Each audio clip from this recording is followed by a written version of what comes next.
सुरंग में फंसे 3 मजदूरों में से 2 को निकाले जाने के बाद तीसरा मजदूर अभी भी लापता है।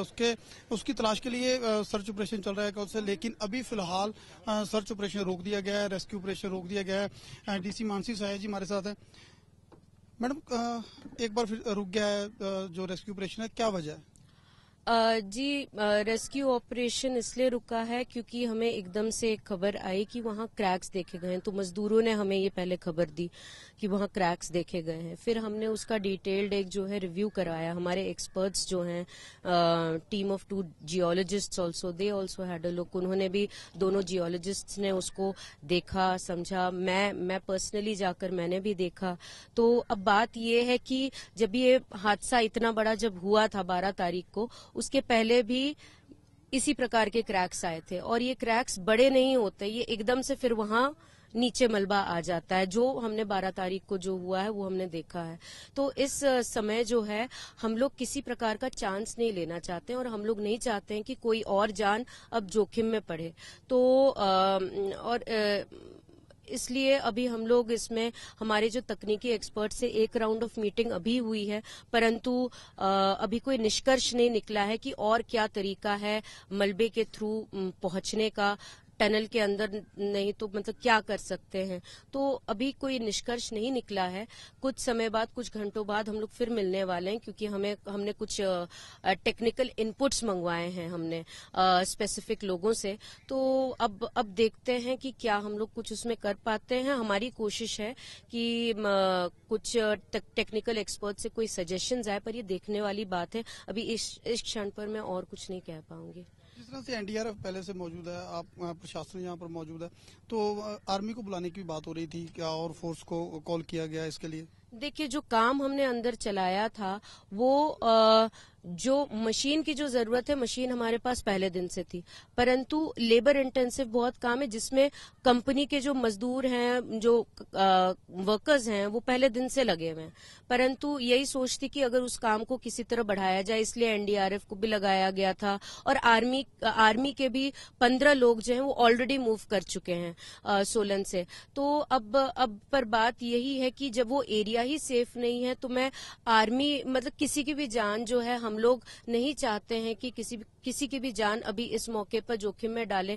जो हमारा एक्सपीरियंस रहा है पिछले 10 दिनों में, वो बहुत ही एक मतलब अलग सा एक्सपीरियंस था। और हम नहीं चाहते हैं कि इस क्षण पर, जब हमें इतना एक हमारे लिए भी लर्निंग है सेफ्टी का, और ये हमें और सचेत होकर चलना चाहिए। तो इस समय जो है आर्मी वाले भी they are on movement, but maybe हम लोग उनको बोलेंगे जरा रुक कर, लेट अस फर्स्ट सी की और क्या हमारे पास ऑल्टरनेटिव्स हैं, उसके बाद बुलाएंगे हमें। इस तरह से एक मीटिंग आपकी हो चुकी है, लेकिन इसके बाद फैसला लेने के लिए आज जो आप शाम को बता रहे हैं दूसरी मीटिंग होगी, तो उसके बाद तय हो पाएगा कि दोबारा से ऑपरेशन कब चलेगा? जी जी जी, बिल्कुल।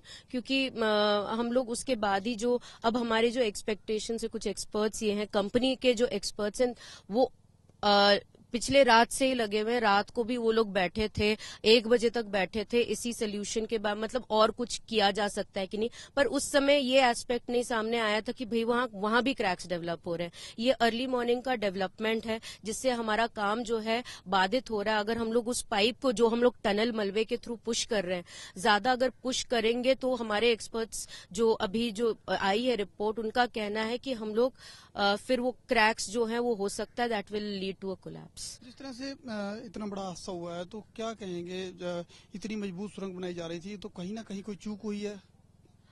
जी, इस मोमेंट पर अब पहले हमें सब कुछ देखना पड़ेगा। इसमें एनएचएआई का भी रोल बहुत महत्वपूर्ण है, क्योंकि that is the main agency जो ये काम करवा रही है। तो अब हमें देखना पड़ेगा उन लोगों ने किस प्रकार की तैयारियां की थी, क्या ये किया था, और फिर हम लोग नतीजे पर पहुंचेंगे। अभी बहुत अर्ली है, क्योंकि हमारा वो वाला एक्सरसाइज अभी चला हुआ है कि क्या वो इवैल्यूएशन एनालिसिस क्या किया गया था यहाँ, क्या नहीं हुआ। इतने जियोलॉजिस्ट पहले से यहाँ पोजीशन में, कुछ कंपनी के 6-7 जियोलॉजिस्ट थे, 2 यूरोपियन थे, 5 यहाँ के थे। जब वो इतने सारे लोग लगे भी थे उसके बावजूद क्यों ये हुआ, तो वो अभी देखना पड़ेगा। मैं इस मोमेंट पर जब तक कुछ नहीं आ जाता मैं एक वाइल्ड गेस नहीं लगा सकती हूँ। 10 दिन निकल चुके हैं, हृदयराम के परिवार वाले चिंतित होंगे, शायद आज उनकी चिंता और भी बढ़ गई होगी, तो आपकी उनसे कोई बातचीत हुई है? किस तरह का भरोसा दिया जा रहा है? परिवार की हालत कैसी?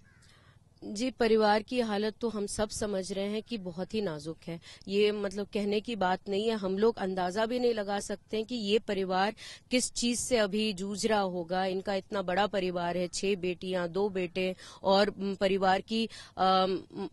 परिवार की जो आर्थिक स्थिति भी उतनी अच्छी नहीं है। तो हम लोग अंदाजा भी नहीं लगा सकते हैं कि परिवार किस चीज से अभी जूझ रहा है। मेरी हृदयराम के रिश्तेदारों से अभी विस्तृत, जब मेरा ये मीटिंग ये सब हुआ उसके बाद मैंने भी उनसे बात की है और उनको बताया है। बल्कि मैंने ये भी कहा कि मैं आप लोगों के साथ फिर से टनल में जाने को तैयार हूं, हम सब चलेंगे, हमारा जो टीम है, और आपको हम लोग फर्स्ट हैंड भी दिखा सकते हैं कि क्या उधर स्थिति है। परंतु उनको पहले से पता था क्या स्थिति है। उन्होंने, क्योंकि जो मजदूर हैं जो बाहर आए, उन्होंने उनको बता दिया था, तो उन्होंने भी यही कहा कि नहीं मैडम, हम लोग नहीं चाहते हैं कि किसी की भी जान इसमें जो है, हम अभी तो हमारा एक ही परिवार है, कहीं आगे जाकर 25 परिवार और प्रभावित ना हो जाएं। तो मुझे बस ये कहना होगा कि बहुत ही स्ट्रांग वो लोग हैं, और मतलब जिस तरह से उन्होंने हमें समझा है, हमारे साथ इतने दिन रहे हैं, तो मैं सोचती हूँ कि वो परिवार बहुत ही स्ट्रांग है। और सलाम है ऐसे परिवार को कि इतने कठिन परिस्थितियों में भी वो अभी अपना जो है आपा नहीं खो रहे हैं। हृदयराम को अंदर फंसे हुए 10 दिन से ज्यादा हो चुके हैं, तो लेकिन उनसे कोई संपर्क भी नहीं हो पाया, तो ऐसे में कितनी उम्मीद है? जी, उम्मीद पर ही हर चीज टिकी रहती है। इसलिए उम्मीद तो क्योंकि हमने तो अपने इससे उसी उम्मीद में हम लोग जो भी लगा सकते थे वो लगा रहे थे। परंतु अभी जो डेवलपमेंट हुआ है ये बड़ा ही सीरियस डेवलपमेंट है, तो अभी मैं इससे ज्यादा और कुछ नहीं बोल सकती हूँ। Thank you. ये थे डीसी मानसी साहब, बिलासपुर के डीसी हैं। लगातार इनकी देखरेख में यहाँ पर ऑपरेशन चल रहा है, सर्च ऑपरेशन चल रहा है। एक बार जो रेस्क्यू ऑपरेशन रुक गया है, क्योंकि इनका कहना है कि सुरंग के अंदर फिर से क्रैक्स आए हैं। जिस तरह की क्रैक्स 12 सितंबर की रात आए थे, जिसके चलते यह हादसा हुआ था, इसलिए एक बार ऑपरेशन रोक दिया गया। इसके बाद आज शाम को एक मीटिंग होगी, उसके बाद तय होगा कि आखिर किस तरह से दोबारा से रेस्क्यू ऑपरेशन की शुरुआत की जाएगी और किस तरह से हृदयराम को अंदर से तलाशा जाएगा। लेकिन अभी भी प्रशासन ने उम्मीद नहीं छोड़ी है। कैमरामैन गुलशन के साथ नपिंदर सिंह बराड़, एबीपी न्यूज, बिलासपुर।